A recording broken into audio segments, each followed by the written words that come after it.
tahun ngelanjutin, dia malah perkosa yang si Nadia. Pas lagi dia melakukan aksi bejatnya itu, si Ibu Sri Rahayu ini ngelihat. Hai, thank you buat kalian yang udah klik video ini. Hai, aku Melati Harap ngucapin terima kasih buat kalian yang udah klik video ini. Sebelum aku mulai cerita ini, ceritanya sangat-sangat menjijikkan, mengiuhkan, membuat emosi. Oke, jadi kasus kali ini berasal dari Sukabumi. Seorang perempuan bocah 5 tahun ditemukan di sungai. Warga heboh banget karena kayak ada bocah dan bocah itu sudah meninggal gitu loh. Kaget banget dan langsung lapor ke polisi. Setelah lapor ke polisi, dilakukanlah pemeriksaan. Setelah dilakukan pemeriksaan, didapatilah kalau tubuhnya ini nggak meninggal wajar. Kenapa? Karena lidahnya itu patah. Terus kemaluannya juga kayak mengalami perobekan. Ini tuh tanda-tanda orang habis diperkosa. Apalagi bocah 5 tahun gitu. Siapa sih yang tega ngebunuh nih anak? Warga yang ada di situ yang kenal sama ini bocah langsung ngelapor ke Sri Rahayu. Siapa Sri Rahayu? Sri Rahayu ini ibu angkatnya si korban. Nama korban ini disingkatnya NP, kita sebut aja Nadia, oke? Jadi si Nadia ini punya ibu angkat namanya si Sri Rahayu. Di situ Sri Rahayu yang dengar kabar kayak yang, anak aku gitu meninggal di sungai. Kayak dia langsung pergi nih ke rumah ke kepolisian untuk melihat mayatnya. Dan di situ dia nangis kejer banget, kayak orang-orang kasihan gitu ngeliat Ibu Sri Rahayu. Siapa yang nggak akan kasihan ngeliat ibu nangis gara-gara anaknya dibunuh sama orang? Karena kenapa polisi yakin dibunuh? Karena ini meninggalnya nggak wajar. Kayak ini anak abis aniaya baru meninggal, terus di bagian tubuhnya itu kayak ada bekas cekikan di lehernya gitu loh. Terus dilakukanlah pemeriksaan dan ternyata yang bikin kaget lagi, yang ngebunuh ini adalah si Ibu Sri Rahayu ini. Kenapa? Dilakukan pemeriksaan di rumahnya kayak banyak gitu loh, ceceran sperma gitu. Terus dari situ diketahui kalau yang ngebunuh itu anak kandung Ibu Sri Rahayu. Jadi si ibu ini punya 2 anak kandung cowok, satu umur 13 tahun, yang satu umur 16 tahun, sedangkan anak angkat nih si Nadia umur 5 tahun. Pengakuan nih anak berdua, si kecil ini si Nadia awalnya itu selesai mandi. Jadi setelah dia selesai mandi, tiba-tiba abang angkatnya yang umur 13 tahun narik dia dan dia diperkosa sama yang umur 13 tahun ini. Setelah dia diperkosa, dia langsung keluar. Dan pas dia perkosa adiknya ini yang umur 16 tahun ngelihat, dia nggak ada marah, nggak ada apa, ya udah si 13 tahun pergi. Udah 13 tahun ini pergi, si 16 tahun ngelanjutin, dia malah perkosa yang si Nadia.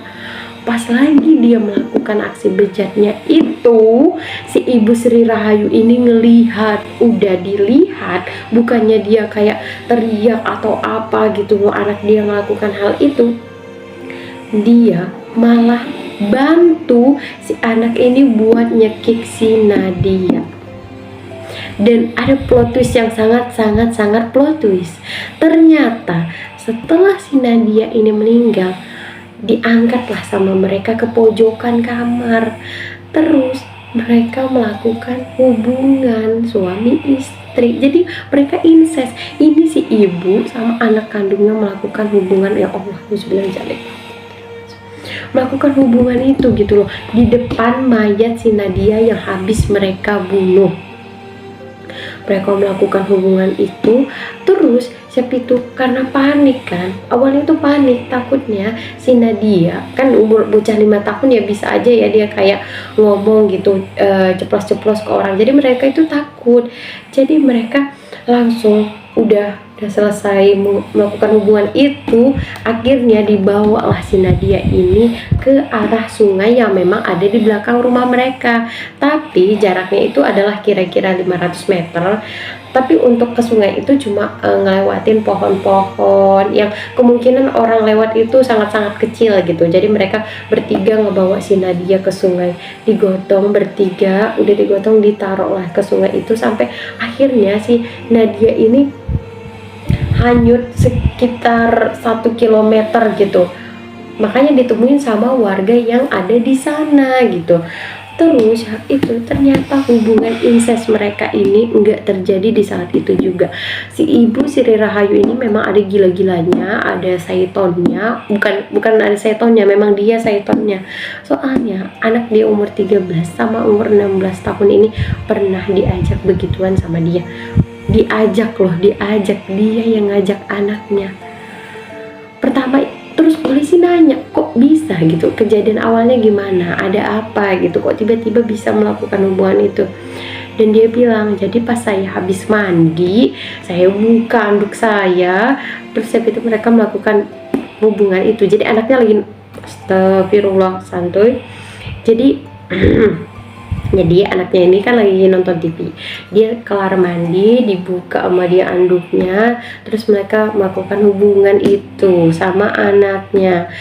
Posisinya emangnya si Bu Sri Rahayu nggak punya suami? Dia punya suami, tapi suaminya ini udah jauh lebih tua dari dia. Dia ngerasa kayak, aku udah nggak mendapatkan kepuasan lagi dari suami aku. Dan di situ posisinya suaminya ini kerjanya serabutan dan bakal sering keluar, sering pergi-pergi, dan dia bakal ngelakuin hubungan itu sama anaknya waktu suaminya pergi. Dan si Nadia ini udah beberapa kali ngelihat hubungan bejat itu. Terus dia sama anaknya yang kelas 1 SMP umur 13 tahun itu udah ngelakuin 2 kali nih pengakuannya dia. Kalau sama yang umur 16 tahun udah 3 kali. Kata dia iya lebih sering sama yang udah gede. Ih kalau kalian ya ngeliat interviewnya kayak yang lain, ih gede banget. Nanti aku masukin deh, aku taruh linknya di description box untuk kalian lihat dia gimana dia di interview. Sayangnya nggak kelihatan mukanya sih. Udah. Terus yang itu si ibu ini dia juga bilang kalau anaknya itu pernah nolak gitu loh. Anaknya yang dua-dua ini pernah nolak, kayak kata dia ogah sama ibu, tapi dia kayak maksa-maksa anaknya, dia narik-narik anaknya, jijik banget. Terus akhirnya anaknya juga ya ketagihan lah, kayak yang mereka nih nonton video, apa ya bahasa bagusnya, itulah intinya video porno itu mereka nonton kayak bareng-bareng, dan ibunya nggak ada sebagai ibu gitu, kayaknya anak aku melakukan kesalahan harus diingetin, dimarahin juga nggak apa-apa sebenarnya kalau kayak gitu. Tapi dia enggak, dia malah santuy, dia malah setuju gitu anaknya nonton kayak gitu. Terus warga yang tahu, jadi sebelumnya kan warga nggak tahu nih, warga yang tahu kayak ada kejadian kayak gitu, kaget banget. Terus mereka juga ditanya sama polisi nih, gimana sih si ibu ini sama anak angkatnya. Terus warga bilang iya dia mah suka mukul-mukul anaknya, dia sering teriak-teriak, udah pernah diingetin kalau memang nggak bisa, kayak udah nggak mau lagi ngasuh anaknya, kan itu anak angkat ya, kalau memang kamu udah nggak sanggup ya udah kasih ke orang aja, masih ada loh orang yang mau. Tapi kata dia enggak aku bisa kok ngasih makan ini anak, kalau kalian mau bayar sama aku. Jadi dia kayak yang dia tidak sama polisi, dia bilangnya iya saya nggak sanggup gini, tapi saya sayang anak saya, itu karena emosi sesaat. Tapi warga di sekitar rumahnya sering kok ngeliat nih anak kayak abis dipukul, abis di ini. Jadi sebelum ada kasus ini, sebulan yang lalu si ibu ini, si Sri Rahayu gila ini itu udah pernah ditegur sama kepolisian untuk jangan melakukan hal itu, kayak kekerasan sama anak angkatnya. Dia iya aja, tahu-taunya malah kasusnya lebih parah, malah ke pembunuhan, malah ke incest dengan kata dia karena suaminya udah nggak, aduh gila parah. Kayak yang setidaknya kalau gila sendiri, ini malah ngajak-ngajak anaknya. Masalahnya anaknya ini kita bisa bilang mereka udah bisa menentukan baik dan buruk ya. Sebenarnya umur 13 tahun sama 16 tahun itu udah tahu. Cumannya posisinya itu yang mereka teladani si ibu yang harusnya sebagai tokoh yang bisa mengajarkan kebaikan lah. Kan awalnya kita ngeliat itu sesuatu pasti dari rumah ya. Orang yang dari rumahnya aja udah kayak setan, gimana anaknya nggak ikut setan gitu. Ini emosi banget, kayak menjijikkan tahu. Pokoknya kalian harus lihat interviewnya deh. Di situ akhirnya kan polisi ini bingung ya, nih ibu punya penyakit jiwa atau gimana, kok bisa sih tega kayak gitu, kok bisa sih punya pikiran yang sangat gila seperti itu. Akhirnya dilakukanlah tes. Setelah dilakukan tes, dokternya ini ngomong, setelah saya melakukan beberapa tes, saya melihat bahwa di sini tidak ada yang namanya gangguan jiwa. Jadi ini memang pure dari dirinya sendiri. Dan dia juga melihat kalau ya ini benar-benar dari dokternya, dan menurut aku pas banget. Dilihat dari tes wawancara ini gitu, si ibu ini tidak ada benteng keagamaan.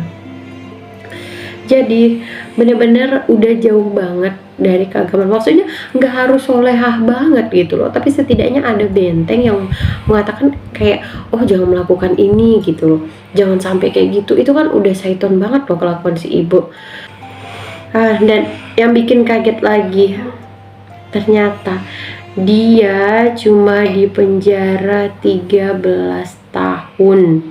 Thank you buat kalian yang udah klik video ini. Thank you. Nggak jadi belibet kan ngomongnya. See you the cerita selanjutnya. Bye bye. Bisa kali subscribe. Iya dong, mau dong. Iya ya, oke. Thank you, makasih. Subscribe loh bener ini.